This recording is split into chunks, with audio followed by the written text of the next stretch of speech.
So hey guys welcome back to my channel. तर आज आपण बनवणार आहोत भोपळ्याचे घारगे. तर हे मी कसे बनवते ते पाहण्यासाठी हा व्हिडिओ तुम्ही एंडपर्यंत नक्की पहा आणि मला कमेंट सेक्शनमध्ये नक्की सांगा की तुम्हाला ही रेसिपी आवडते का.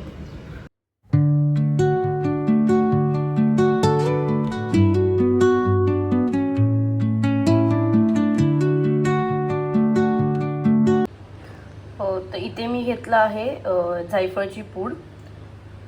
ही आपली वेलची पूड आहे. 1 कप गूळ घेतले मी आणि हा आपला भोपळा आहे. हा मी पाव किलोच्या आसपास घेतलाय. तर आता आपण सुरू करूया. तर आता सर्वात पहिलं हा भोपळा यात घालून घेऊया.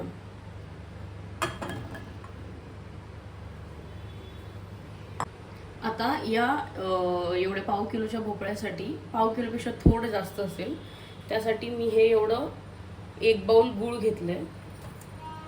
आता काय करायचंय आपल्याला, हे दोन्ही एकत्र हे करून ह्याच्या शिट्या करून घ्यायच्या आहेत. एक 5-10 मिनटं 4-5 शिट्या करून घ्यायच्या आहेत. आणि आपण ह्यात पाणी अजिबात घालणार नाही आहोत कारण जो भोपळा आहे आणि गूळ आहे त्याला आपण पाणी सुटतं. सो आपण ह्यात पाणीचा उपयोग अजिबात करणार नाहीये.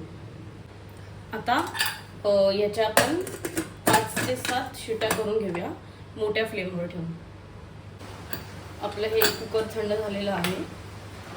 आता आपण बघूया आपलं जे भोपळा आणि गूळ आहे ते शिजलंय का.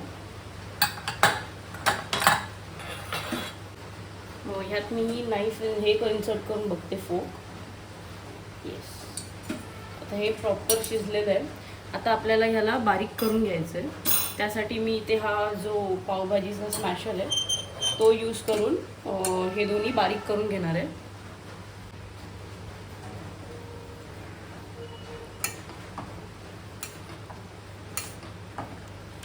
एकदम असं बारीक करून घ्यायचं आहे. ह्याचे अजिबात पीसेस राहून द्यायचे नाही आणि प्रॉपर दोन्ही एकत्र एकदम बारीक करून आपल्याला घ्यायचं. तुम्ही युजली जे विस्क आपण यूज करतो घरात दही वगैरे घुसळायला ते यूज केलं तरी चालेल, बट ह्याने हे पटपट होतं म्हणून मी हा पावभाजीचा स्मॅशर यूज करते.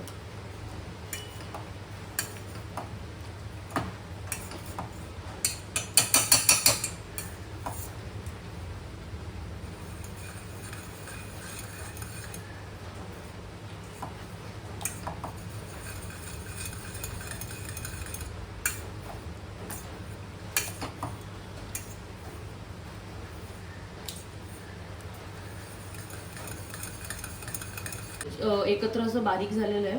ह्याला मी आता 10 मिनटं तरी थंड करत ठेवणार आहे बिकॉज हे भरपूर गरम आहे आणि आपल्याला जे पीठ मळायचं आहे ना ते हे जेवढं सारण आहे ना त्यातच मळायचं आहे. सो हे थोडं थंड होईपर्यंत आपल्याला थांबावं लागेल. आणि मेन मला काय सांगायचं आहे इज मी जो भोपळा आहे ते पीसेस करून गुळासोबत मिक्स करून कुकरला लावला आहे. तर ही एक मेथड झाली. तुम्ही तो जो भोपळा आहे तो किसून सुद्धा गूळ मिक्स करून हे करू शकता, बारीक करून तो यूज करू शकता. आता सगळ्यात पहिलं हे जे मी बनवलेलं आहे हे आपण यात घालून घेणार आहोत.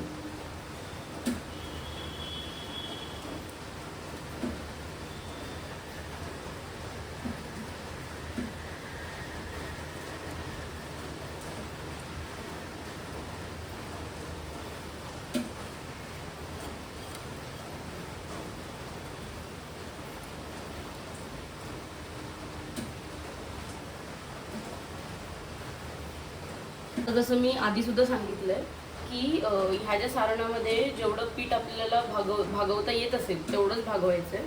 तर मी इथे आधी सगळं हे तांदळाचं पीठ घालून घेते. आता लोक ना घारगे हे गव्हाच्या पिठाचे सुद्धा करतात आणि तांदळाच्या पिठाचे सुद्धा करतात, पण मी इथे हे पूर्णपणे गव्हाच्या पिठाचे करणार आहे.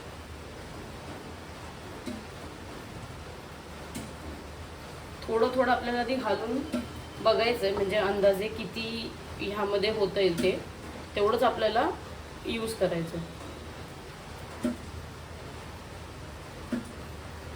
आता ह्यामध्ये मी ही जायफळ जे किसून घेतले ते घालणार आहे थोडं.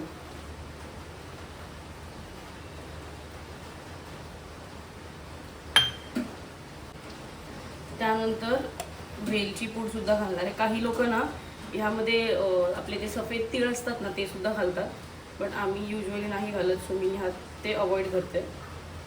सो इथे मी हे वेलची पूड सुद्धा घालून घेतली.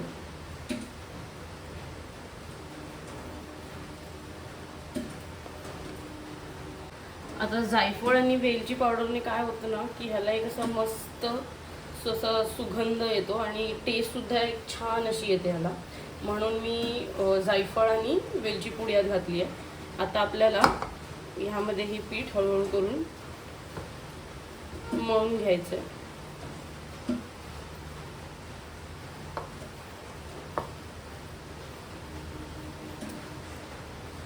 यात आपण पाण्याचा वापर अजिबात करणार नाही आहे. जेवढं जे सारण आपण बनवलेलं तेवढ्यातच आपल्याला हे पीठ भागून घ्यायचं. जर तुम्हाला थोडं नरम वाटतंय तर तुम्ही थोडं पीठ अजून वरून ॲड सुद्धा करू शकता. यात आता वरून थोडंसं तेल घालणार आहोत आपण.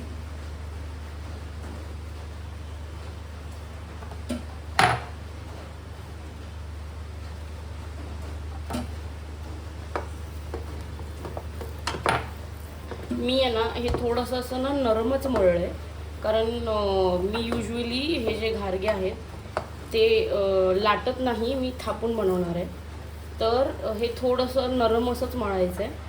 इफ तुम्ही जर लाटणार असाल तर तुम्ही प्रॉपर घट्ट अशी कणिक मळून घ्या, कारण मग हे काय होतं, हे जेव्हा एकदा पीठ आणि ते सारण एकमेकात मुरून जातं ना तेव्हा ते थोडंसं घट्ट आपोआप होतंच युजली. तर ते आधीपासूनच जर घट्ट मळलं तर ते कडक होण्याचे चान्सेस असतात, म्हणून मी हे जे पीठ आहे ते थोडंसं मऊ असंच मळून ठेवणार आहे.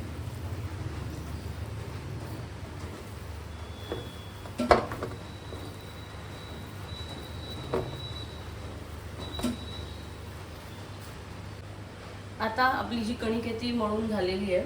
आता ना हे एकमेकांमध्ये प्रॉपर मुरून ते कणिक एकदम प्रॉपर तयार होण्यासाठी ह्याला एक 10 मिनटं तरी आपण सेट करत ठेवूया. हे एकदा सेट झालं की मग आपण आपले जे घारगे आहेत ते थापायला घेऊ. हे पीठ सुद्धा प्रॉपर मुरलं आहे. आता थोडंसं तेल टाकून आपण ह्याला एकदा प्रॉपर परत मळून घेऊया.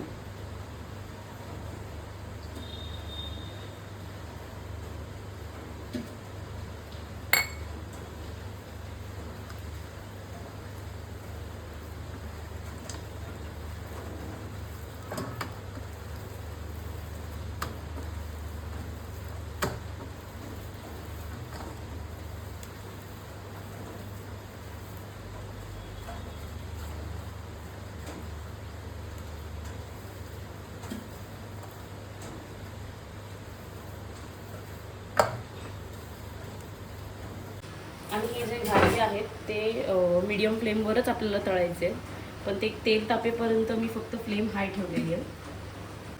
आता जोपर्यंत तेल तापतंय तोपर्यंत आपण आपले जे घारगे आहेत ते थापायला सुरू करूया.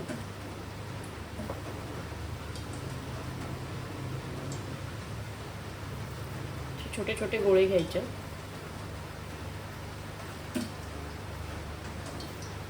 आणि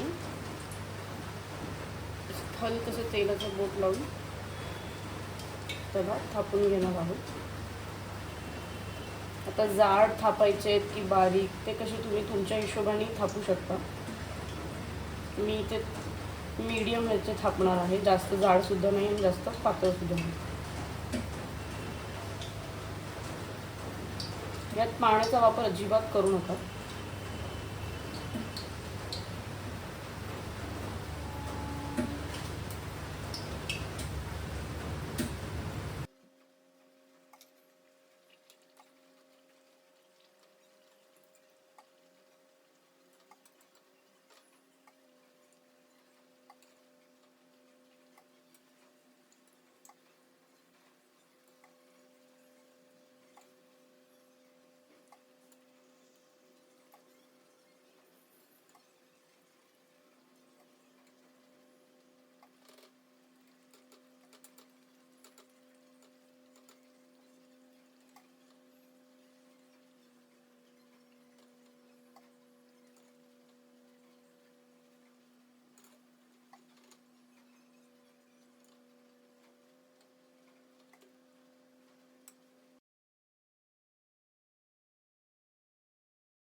आता जसे हे रेडी होत आहेत घारगे तसे मी या टिफिनमध्ये ते स्टोर करते, बिकॉज ते ओपन जितके ठेवू ना आपण तितके ते कडक होणार.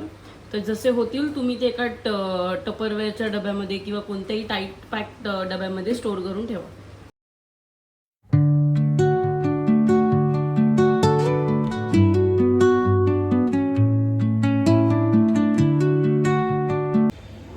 तर आपले हे जे घारगे आहेत भोपळ्याचे ते इथे रेडी झालेले आहेत, तुम्ही पाहू शकता.